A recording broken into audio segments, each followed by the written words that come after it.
সমাগম হবে সেটা কিন্তু জানা ছিল না। হয়তো 2 লক্ষ বা 3 লক্ষ মানুষের সমাগম হবে এমনটাই হুমায়ুন কবির মহাশয় বলেছিলেন, কিন্তু মানুষের যা অবস্থা, পা ফেলার জায়গা নেই।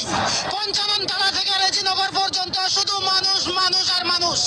রাস্তা জাম্প, মাঠঘাট জাম্প, আর সবচাইতে বড় ব্যাপার হচ্ছে আমরা রয়েছি যেখানে শিলান্যাস হবে সেই জায়গায় দেখতে পাচ্ছেন মানুষের মাথা ছাড়া কিছুই দেখতে পাওয়া যাচ্ছে না। মানুষের শুধুই মাথা, শুধুই মাথা।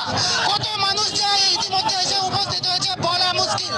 রীতিমতো মানুষের ঢল এসেই যাচ্ছে, একের পর এক মানুষ এসেই যাচ্ছে। রাজ্যের বিভিন্ন প্রান্ত থেকে গাড়িতে করে মানুষ পৌঁছেছে, লরিতে, ট্রেনে, বিভিন্ন যানবাহনের মাধ্যমে মানুষ এসেই যাচ্ছে।